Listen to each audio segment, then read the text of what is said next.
It's Pauhana, right? The original? Yeah. Yeah. Remember when they said Chamorro Girls and it was like, what? I thought that was like a typo. First time I heard that at the party. Big up to Chamorro Girls, huh? Ooh. This was around, I want to say, 96. Talking about our chicks? 96, 97. Yeah, good stuff. DB. Good morning. Let's head to the KUAM News Zoom room where we're about to get a little bipartisan. At 6:54, we have Tony Babauta, former Assistant Secretary of the Interior, also a former Chief for the Leon Gumataotao Tony Administration. Shawn Gumataotao, former Comms Director of Camacho Administration. He's done a lot of hats and stuff. They both do. These guys been around. Wanted to bring him on as we start our official Soti Reacts show. The State of the Island address delivered by Governor Leon Guerrero yesterday. In what was not a packed house at the Guam legislature due to social distancing. There were, it looked like about 20-some people in the room, right? Definitely different. Mm-hmm. And the applause was something, usually when a governor goes in and gives the sati, you got the directors, the deputy directors there, and they kind of lead the applause. And it really, I think, emotionally could change a speech very much. You know what I mean? Because those bursts of applause, it's kind of like when you watch a sitcom, right? Sometimes you might not know something is supposed to be funny until you hear people laughing. Same kind of thing with the speech and the applause. So I felt it was definitely interesting with the more sparse, audience. But the governor went in, gave her speech. It was largely, I think. There were some parts where she was looking forward, but it was almost a year in review. There was a thing at the beginning that she had said where COVID-19 had stolen the year from us. And we'll just go ahead and get in with Shawn and Tony. And I guess just your initial reactions. And then if you guys want to just take it away and go into specifics, I'll go ahead and start with you. Tony Babauta reacts to the governor's speech last night at the Guam legislature. Well, good morning. Good morning, Chris and Sabrina and my primo, Shawn. Good morning to you and happy Charter Day, Guam, to the University of Guam. Happy Charter Day. With respect to Governor Leon Guerrero's State of the Island address, I thought it was a really good speech. I think she needed to do the things that she set out to do in this speech, which was kind of a review of COVID-19 and the response by her administration to curtail and capture the community spread and to keep the community safe. I think overall, she continues to prove her worth as a grandmother, a nurse, a leader in business, and also a leader as a public servant. Her theme, which continues throughout her administration, which is to keep Guam fair, safe, compassionate, and prosperous, continued. We heard that also in her State of the Island address. I thought she raised some good points in the address. I thought she made some challenges to the Guam legislature, namely to get something passed for the unemployment assistance and also for universal health care. I think her background as a nurse and those things that she focused on, which is the hospital, GMH accreditation, the suicide prevention, drug addiction, and also interdiction efforts. I thought those were all very well spoken about by the governor. As a former insider to the administration and there at the beginning of the pandemic, I know what type of pressure was beset on our leaders, the governor and the lieutenant governor, and not only the advice that they were getting, which was which they had to make hard decisions about, but what we were being told that if we did nothing, this was going to be the result. And she touched on that as well in her State of the Island, that the projection was going to be 3,000 deaths. And, for leaders, for the governor and the lieutenant governor to be in their positions and to hear that number and then try and react and make decisions based on the best information that they were getting. It was terribly difficult in the community to hear the type of of actions that she needed to take to try and keep the community safe and to contain the community spread. We did go through 2 spikes. And so it's been a great test on the patience of our community, both in the villages and in the business, in the private sector, especially with businesses having to stay closed for so long and so many thousands of people losing their jobs. But it was a very difficult time and very tough decisions to be made. And I think, we're a year out from that now. Our CAR score is low. Businesses are starting to reopen. The governor has said she wants tourism to reopen. And I think the success of tourism will largely be based on what's happening around us, where our tourism markets are. But I was very happy and pleased to hear her report on the state of the island, and just to hear other things that she has in mind for the future to try and have the economy rebound and digitize Guam. I thought that was I think that's going to be a huge thing for Guam to modernize and digitize. It's something that we should have done decades ago. So it's good to hear that we're going to put some of those resources into doing those sorts of things to continue the type of service that our community deserves from our government. Shawn Gumataotao. Thanks and good morning, Chris, Sabrina, Jason, Tony, and the people of Guam this morning. It's interesting because I had the privilege of driving that particular speech 8 times. So when I was thinking, as I was listening and reading along, I was just going back to the actual process that it takes to put together a State of the Island address. Now, the important thing to remember is that this is not something that the governor just woke up on Sunday morning and said, I think I want to do a speech. It was probably put together over the course of the last couple of months, obviously with in mind the activities of the response of COVID and what her view for the island will be for the next year. We were talking right before the break about that interesting first line that COVID-19 stole a year from us. When we're thinking of those types of speeches, I was looking for more of an optimistic tone, and that kind of mechanical start, I already knew that it was gonna almost give a pass to some of the things that the community had been saying, not only on the link, but in other broadcast media and in print, about what they were hoping to see from the island moving forward relative to a plan. Now, the administration had just submitted their $927 million budget, which again, part of the Organic Act mandate of not only the budget, but the speech was to outline their plan for the year with that. It seemed like, obviously, because of the rocky relationship with Congressman Mike Nicholas, talking about the federal, infusion of money was, yes, helpful, but what is the government going to do, the executive branch going to do to cut about 29 million or so in local expenditures for the balance of this, for the new fiscal year, so that at least a lot of us who are business owners and the like have an idea what the administration is headed to. Now, I will give her props. I was very happy to hear about her woman-owned set-aside. I think that's an important policy consideration for the administration.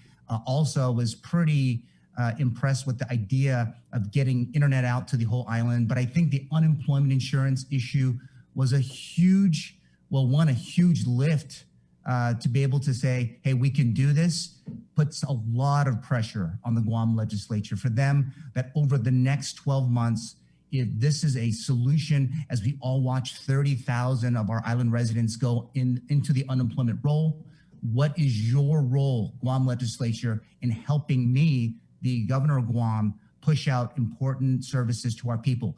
And when I looked at that particular part of the speech, when you look at it in totality, it really did give that speech some oomph. One I think I got from one of my friends in education, a governor's address didn't acknowledge the hard work of GDOE school nurses, school resource officers, and other employees. She only mentioned public health, Guam War Hospital, GRMC, GDOE nurses still helping with testing and vaccination. There was a little something about Simon Sanchez, but On education, did you guys feel that the SOTI was lacking? Well, there are always competing interests as for a state of the island address, and from an administration's standpoint, and Shawn can appreciate this.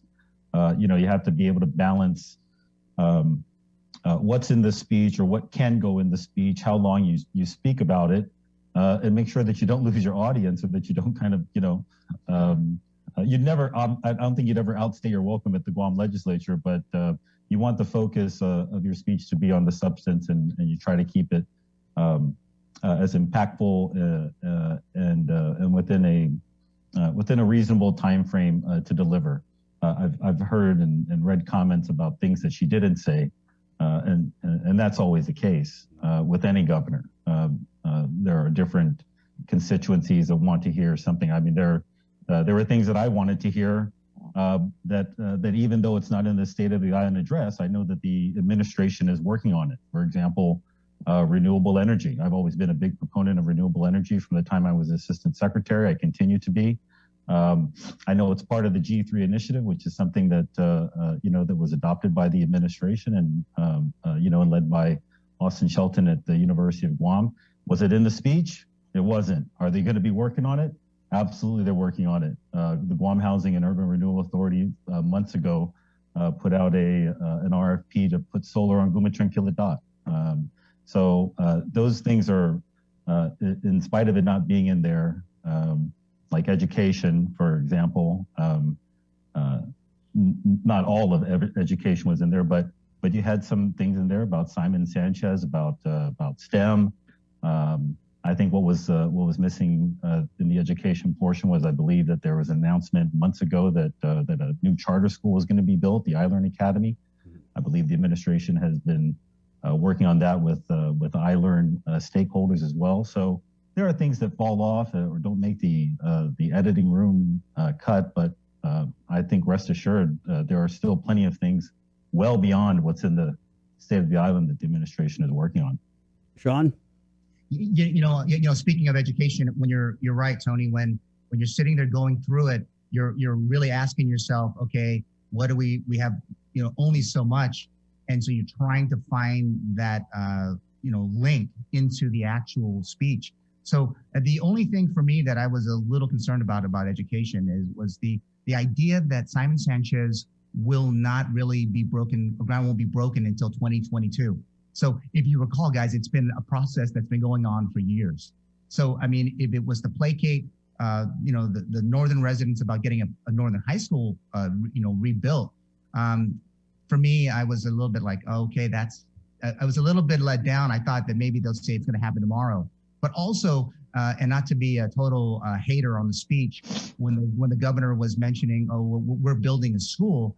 We all have short-term memory. During Governor Camacho's time, he built Ukadu High School. He built League One Terrace Elementary, the League One Elementary. He built, the whole Astumbo Middle and also the other elementary school at Atacao. So when we think about, it's been a kind of a space of time in building schools, but then that's where the plan of, and when we think about schools, we want to hear from John Fernandez about what his plans are. Design, the use of the Ukadu High School design for the building of the new Simon Sanchez School. Obviously, the plans are done. In that speech, you want to hear a little bit of how do you bring together, taking those little facets of history, bringing them into the big speech, and then obviously saying that I'm working with John Fernandez and the school board to make sure that they make this a reality down the road. What about crime? So something that raised my eyebrows was the governor's declaration that reported crime is down 15%. It was like a tricky stat compared to 2019. And then I know that she also touched on some methamphetamine seizures and made a comparison of what they've seized now to 2017 again. So just the crime, public safety. I had heard last night with Sabrina and Adriana, there was about 6 sentences on that. I guess just first of all, is that enough? Second of all, do you think crime is down? Third of all, how should the governor or could she have better addressed public safety and crime? Because I feel like it's a hot button issue. You know, if I can, you know, it was an awkward clap when she mentioned the amount of pounds that were seized. It was kind of a strange part of the speech because you know, you're listening to the speech and then it came to that point. It's like, are we clapping because we got plenty of pounds, or are you happy that they got it? Because as we know, guys, this is a serious problem, and there is probably more drugs in the street that's being unreported. But from a whole safety point of view, I mean, if we're going to count sentences or whatnot, you know, in terms of priority, the speech relative to that particular issue, if it's, you know, and remember, we've been closed down for about a year. Yeah. So if everyone's home and they're trying to get herd immunity and they're trying to, you know, take care of themselves, then we really shouldn't have as much crime as we do and what we have, which is such a interesting stat. So I would wish that they would have, you know, talked about even though I told you guys to stay home, maybe you should know that, well, heck, there was still crime going on regardless. Tony? Well, I think the point of raising the interdiction through the U.S. Postal Service was because that's something that she has directly been involved with, both her and the lieutenant governor. I've been on trips with both of them where we met with the U.S. Postal Service and told the U.S. Postal Service of our suspicion that more drugs are coming in through the U.S. Postal Service, and really demanding from them that they step up their manpower, they step up their interdiction efforts to keep the drugs out of Guam. And so you know, maybe it wasn't, maybe the phraseology or the context wasn't good enough for the wider audience, but I know that from past press releases and things where she's talked about the engagement with the U.S. Postal Service and meeting with them at a very high level back in Washington, D.C. Was something that the administration should be very proud about. That the Postal Service has stepped up its efforts and interdicted so many drugs that were attempting to come into the island. With regard to overall speaking about public safety, she's spoken about public safety in each of her State of the Island addresses. So, you know, to say that it hasn't been a priority, or it seems to lack priority in this State of the Island address, or I don't think for one second that public safety is not a priority for the administration. I know that during the campaign we highlighted the fact that there were 200 officers, I think, that were in the force, and the commitment was to increase that because under local law we're supposed to have 423 or 450 police officers. So we were woefully short of officers, and since day one, that's something that the administration has been working on, is trying to get more police officers, law enforcement officers on the streets. I know last year when she talked about crystal meth, she called it an epidemic. It's certainly bad for the community. We need to do more. Right. We need to do more, and it's not just going to be public safety alone. There's a lot of work that Director Teresa Areola is going to be doing over at Guam Behavioral Health.